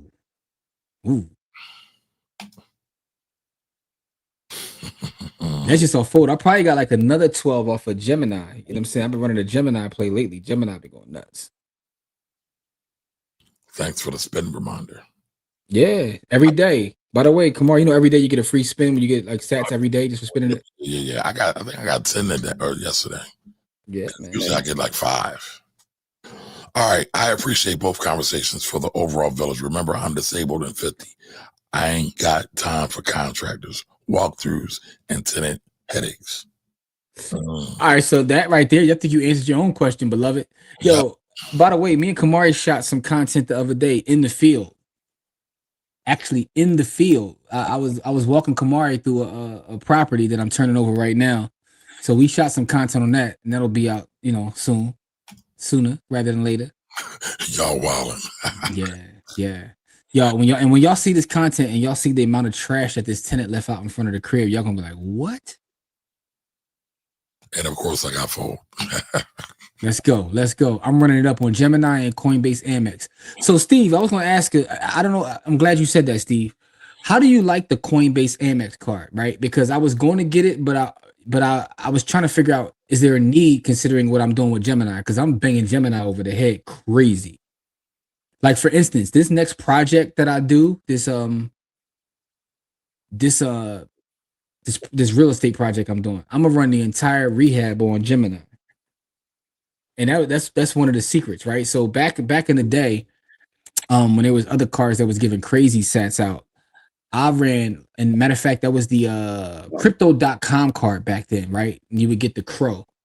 I ran a full rehab project. I'm talking 80 grand. I ran off that card and then got the crow and converted it to Bitcoin.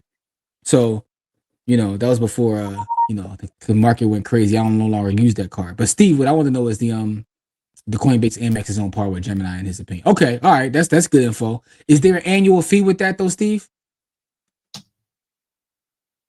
I'm not turning this into like a Jimmy Question Steve show, but Steve, I really want to get the info. Like I learned a lot from you guys, man. So Steve, is there annual fee with the Coinbase Amex? Because I already have a platinum business Amex, and I don't want to like get another annual fee if I don't need one. Stunt 101. No stunt. I'm trying to run a credit card play here, man. Trying to run the play. I'm over here with like a 616 credit score. I want to see what that feel like. What that be like?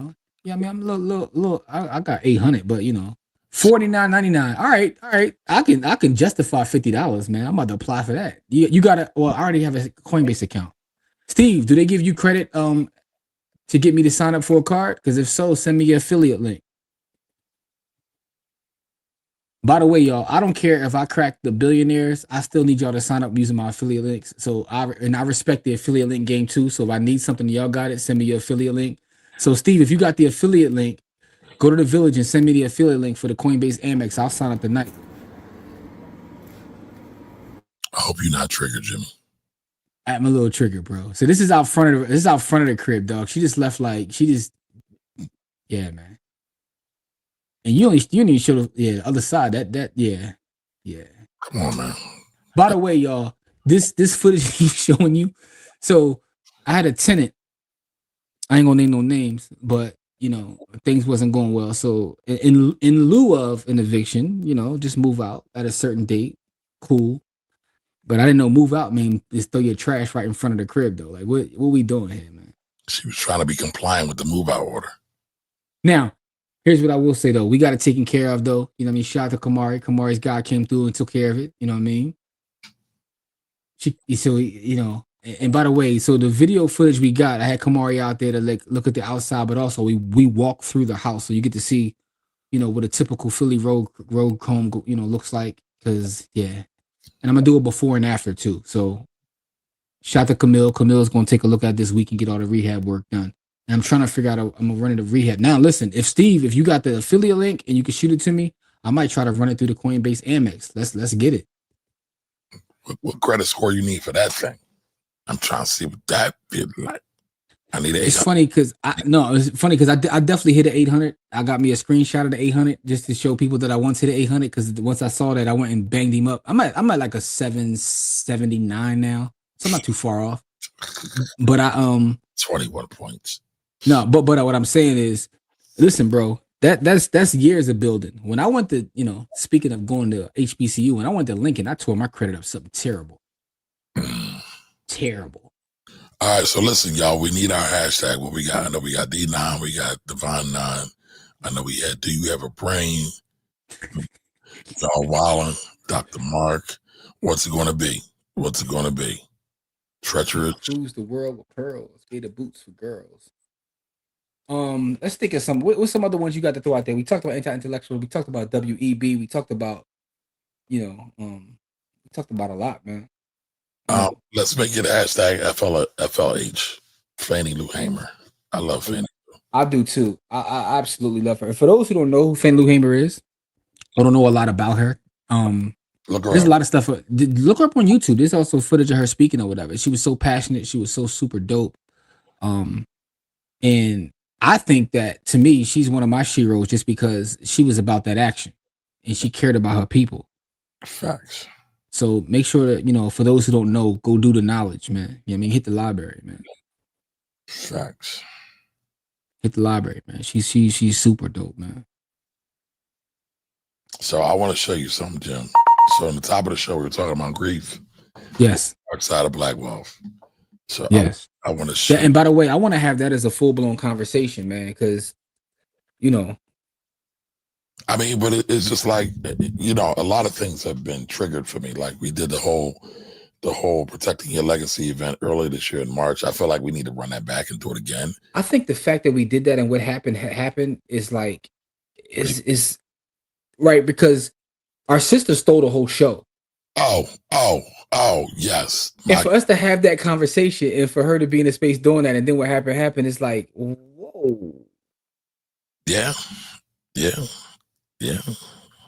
Yeah, we should do it. We should do another live show like that, man. We gotta get it back to our live shows anyway, man. But we got 2 live shows in the can that we're waiting for Kamari to finish editing, but I ain't gonna put him out there. Man, it's really hard being Mar around you. It's whoa. No, listen, we got 2 live shows. The live shows was fire though. But the one back in the day, people used to bring me big boxes and trash bags of their receipts. Those days are long gone now. But as I'm going through my dad's office and cleaning it out, I'm finding all remnants of the past. Glad these days are over. Man. So I'm cleaning out, I'm finding old client data, and these are clients of me and my father. So the crazy thing about this, right? Yes, I'm second generation, but I worked in my father's office with him. I ran his office at one point. I mean, so it's bittersweet, man. It's definitely bittersweet. The one part that I think is an important and crucial part of that conversation about that, I guess I don't know what you want to call it, the trauma or the pain of like generational wealth, is I've had a lot of guilt with the assets that were left to me. But that's part of it, right? That's trauma as well. Because you told me, and I told you. I've been very transparent about it. In fact, I talked about it a lot at that live episode where I was like, yo, I had a hard time. Like, my mom left me some bread. I couldn't spend it. Right. You know what I'm saying? Like, I just felt guilty. Like, I didn't earn this. I didn't do anything for this. Like, that was a feeling I had. Like, I don't. I'm about to trigger myself again. It was like, I'd rather have my mom back. Key, I don't want this money. Like, why are you? You know what I'm saying? Like, it was very emotional. Right. Yeah. You know what I'm saying? So, so that to me is like the conversation that how I see that. But going through someone's stuff when they're no longer here is like difficult, man. Yeah. Kamari, I want you to make me a promise though. If I go before you, just take my phone and throw it in the river. That's all So the fact that you just said that publicly, I'm sure the boss will get that phone. I'm joking, y'all. These are jokes. I'm podding right now, allegedly. But let's just say this. I have seen it happen. I have seen people get the phone. I have seen, as they should have. Listen, man, my mother-in-law used to tell me a story about how when her father passed, right? They went to his funeral and found out he had a whole other family. And this boy was so slick that what he did was, so he had a couple girls with, his wife and a couple girls with his girlfriend. But he named them all the same name so he wouldn't make mistakes. So he had like, he had like a Nicole here, Nicole there. It's not funny. It's not funny. I'm sorry. So I'm not laughing, but what I am laughing at is that we have a joke in my family that we meet new cousins every time there's a death in our family. All right, so somebody's a death, you're gonna find some new family members? Yes. Yeah. It's happened, like there's a whole pattern of it now. It's crazy because I know in my family that stuff is wild, right? Because I remember going down a rabbit hole when I went down that rabbit hole of like checking DNA and going to Ancestry, and some of my elders in the family told me to stop. They got mad. I'm like, this is what I found. They're like, stop. Right. I'm like, okay, all right, I see what's going on here. Y'all don't want me to know y'all dirt.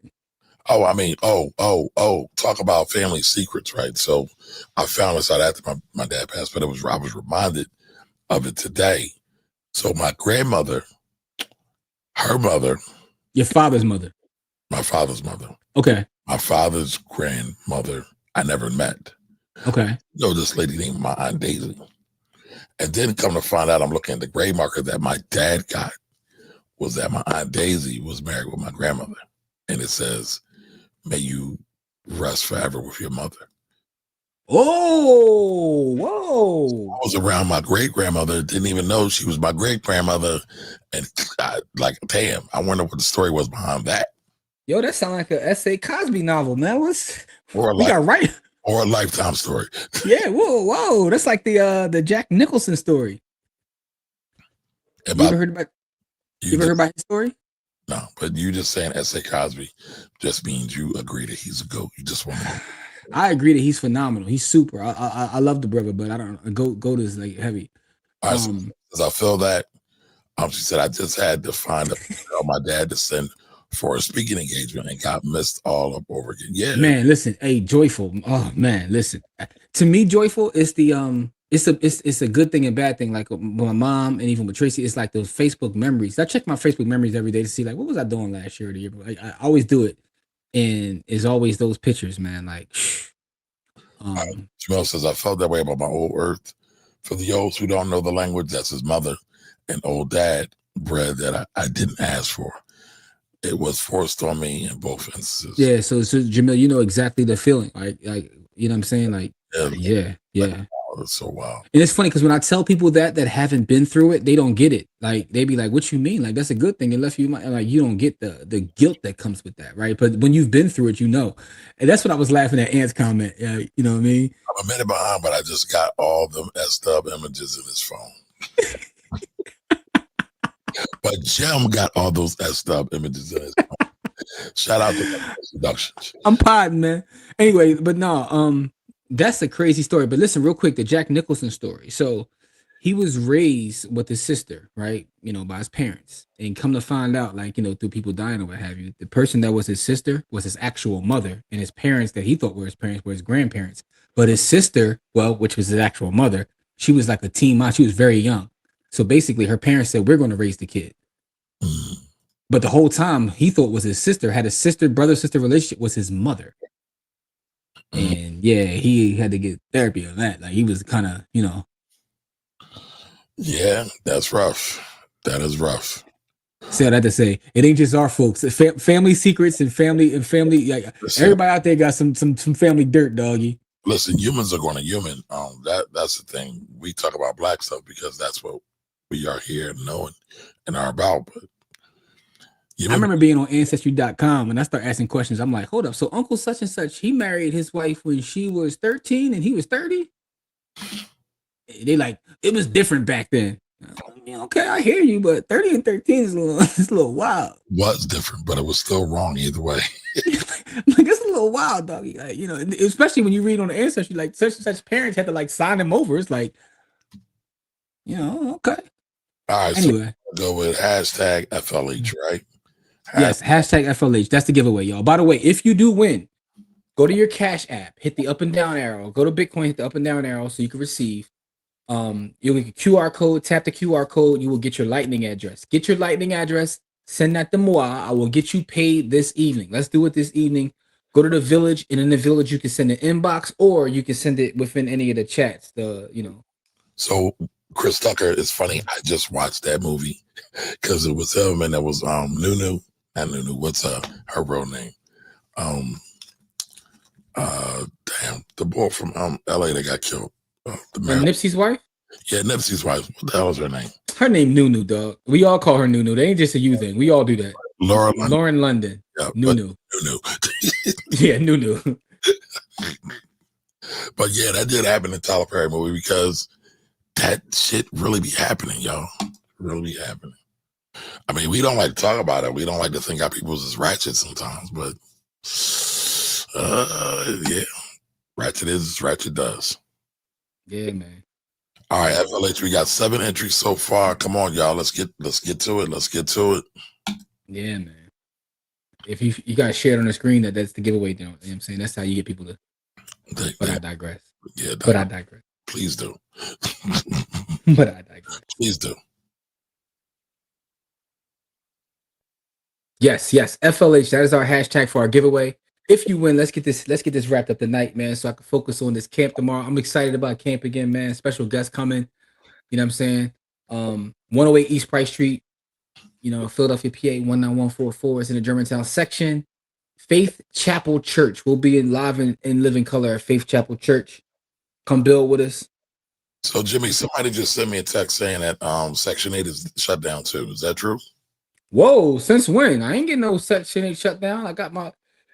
Don't tell me that, because I'm waiting for some payments to hit tomorrow. Well, let me see. Hold up. Tomorrow will be the first, right? Yeah, hold up. I ain't getting no notification of that. It better not be shut down. I need my chicken. Let me see. Did PHA send me anything?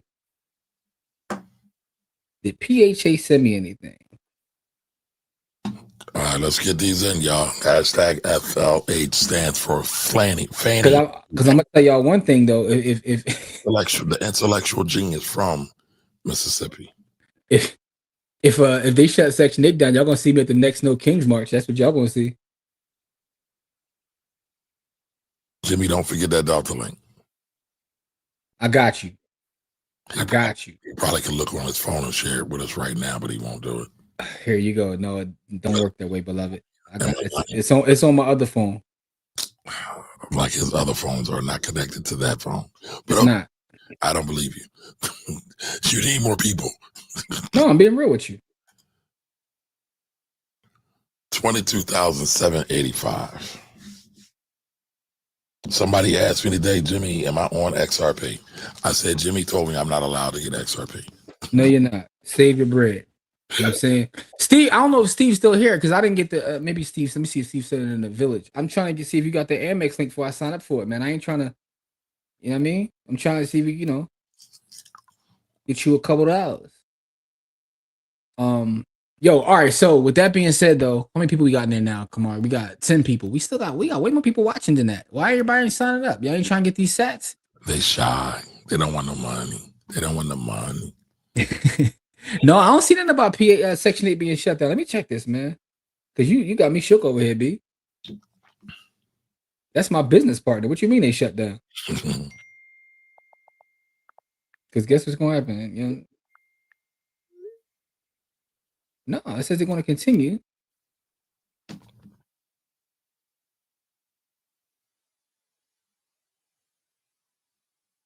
We got 10. Can we get 3, 4, 5 more? Yeah, what I just read right here, it says that they've already said that the payments for November and December are already like set to go. Like there's no shutdown. Like anyway. Maybe there was some misinformation.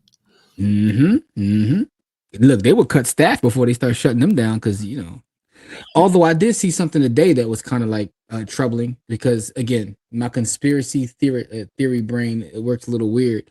They're trying to organize people to basically riot supermarkets. There's like a big online effort, and it starts on TikTok with all the revolutionary kids. They don't want to give SNAP benefits. We're rioting supermarkets, and they're trying to organize a date, and everybody just like get together and riot markets. And I'm like, So here's how my brain works. Is this what they wanted? Because now what happens if you start doing that kind of stuff, you know what it allows him to do. Yep. So now I'm like, maybe this was the goal in the first place. But here's the thing: if you are going to do something like that, you need to be nice and quiet about it. They got flyers. No, they got actual flyers. They got flyers for it. Are you gonna all the civil disobedience? You gonna make a flyer for it, like a come home party and whatnot. Y'all went on Canva and cooked up something real fly. All right, y'all. Hashtag FLH to get put in the giveaway. Hashtag FLH. Yeah, you can't be I guess they don't know what it means to stay low and keep firing. But hey, listen, man, y'all shut down them Section 8 payments. I might be on one of them. Never mind, me shut up.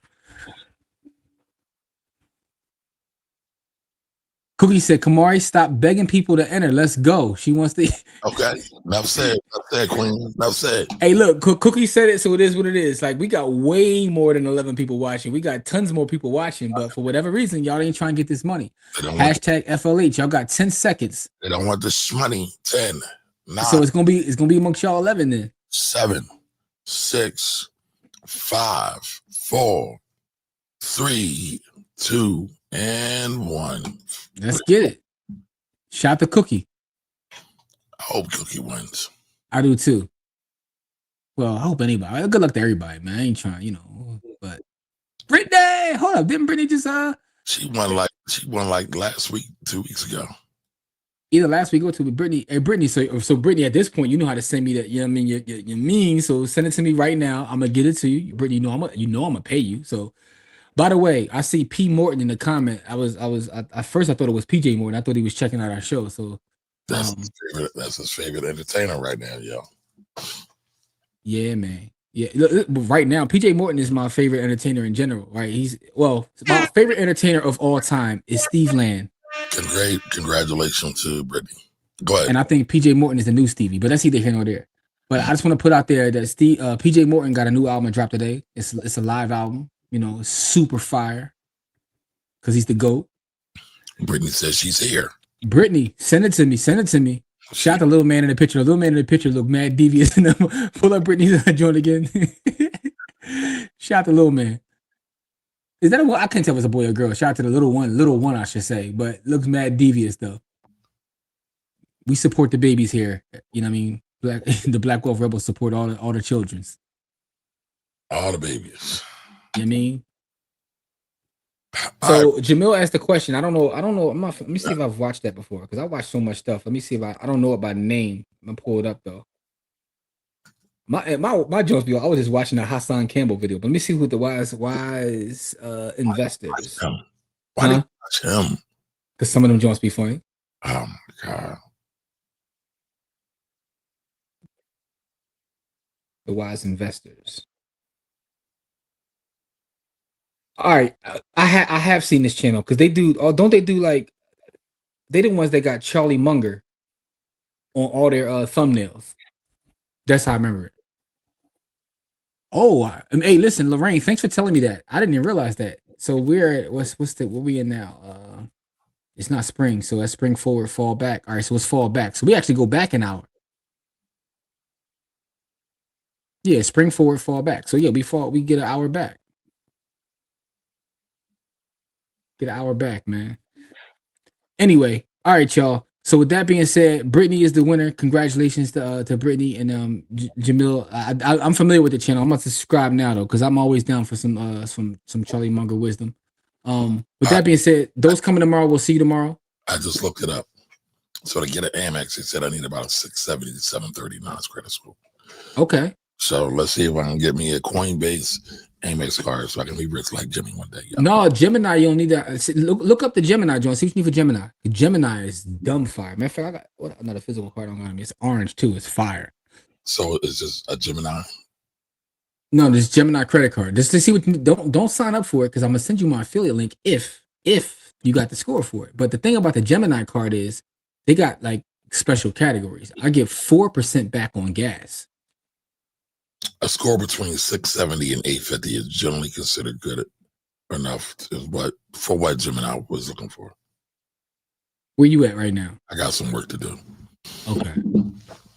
You almost there yet. You ain't that far. We'll see.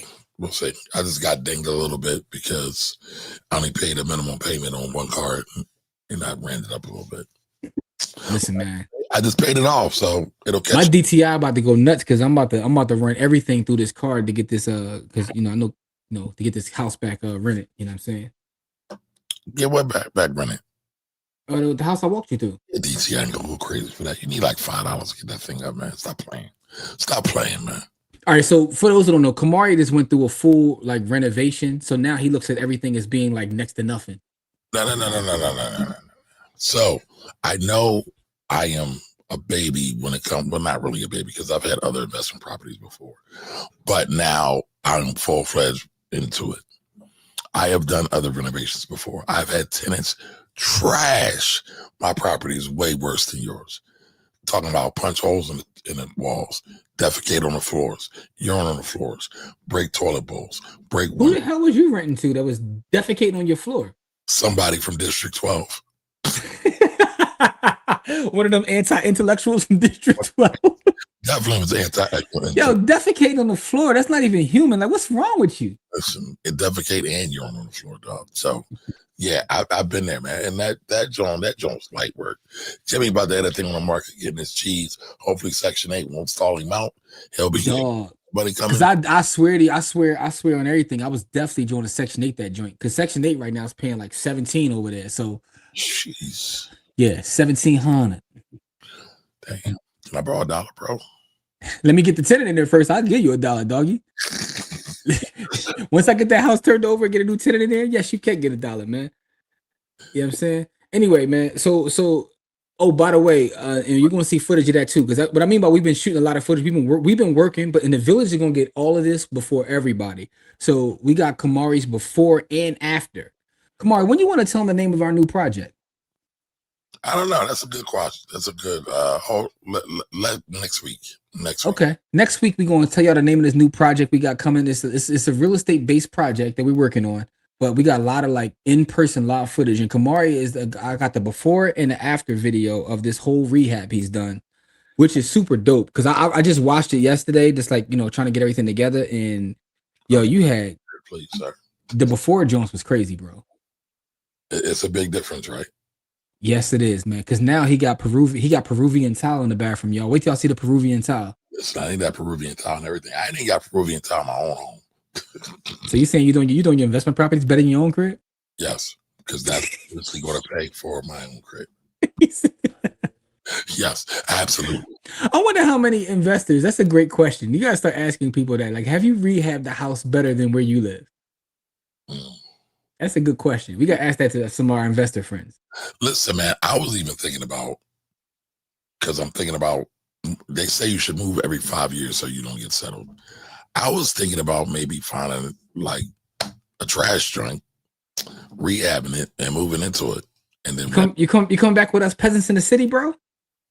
Sir, you don't live in Pleasantville, the city. I live in the city. You don't live. I do live in the city. You live in the rich part of the city, sir. I can afford to move where you live. Yo, cut it out. I would be living in the poor part of the city, sir. Shut up, man. Yo, we said Jamil has a great question too. Okay. He said the brother that's coming with the HVAC. Can we do a show with him? Talk about. And that's a great question. I think we should. Yes, I've already got some footage with him, but yeah, we could definitely do. Matter of fact, we might mess around and do an episode with him tomorrow if he's got time. I'll listen. I travel with the pod equipment. You know what I'm saying? Yes. So yes, we can, Jamil. They call me Pod Sham God. And he's a young brother. He's solid. He's a solid brother. But I think we might just put that in the village first, and then we'll put it on our. The village gets everything first, man. Everything goes to the village first. Worst come to worst. My people's come to first. Because listen, even that pod that we just put back there with Kamari and Kelly, that nobody got that but y'all. Well, I think I just released it. You did release it? You finally released it? Yeah. Pause. All right, Jamel said my net would definitely be into that versus investing. Listen, but that is a form of investing, though. Developing and investing into your skills is a form of investing. Hey, listen, man, baby steps, dog, baby steps, and not them other baby steps y'all thinking I'm talking about. Actual baby steps, man. Yo, man, my heart was broke, man. Cause and salute to everybody out there that's going through like losing your jobs and all that. Cause I was just reading in one of our favorite groups, Afro's on Fire, like someone put up a post that yo, their job straight laid off everybody. I was like, damn. Shout out to Afros on Fire. Yeah, man. All right, don't forget to share the Delta video. Oh, matter of fact, I'll put it in the village too. Like, that's what I'm gonna drop. I'm gonna drop it in the village because it's easier that way. Everybody can get it. So I'll put it in the village. And yeah, so I'll do that as soon as we get off here. Okay. Huh? If we rip that and put it on our YouTube channel. I mean, I'll ask. All right. I was gonna take their joint and just put it in the village. Do that too. You can do that too. All right, man. With that being said, we love y'all. We appreciate y'all. Sunday pull up. I gotta see what we do on Sunday, but we come and talk for a minute. I might not be ascending. I'm still cleaning out. So okay. So maybe just be, I might be dolo because I don't know what Corey got going on. But if I am dolo, I ain't gonna be here for 10 minutes. But I'm gonna show my face though because I love y'all. Yo, Jamil, that's dope. That is dope. Definitely encourage that. But we'll definitely. Matter of fact, I'll definitely make sure we sit down with him some kind of way. Okay. Yeah. Listen. I told you I'm gonna bring the pod equipment with me. If we do it tomorrow, we gonna do it. Pod Sham guy, man. There we go. Facts. All right, y'all. Y'all be great. We'll see y'all next time. Black Queens forever. Love y'all. Peace.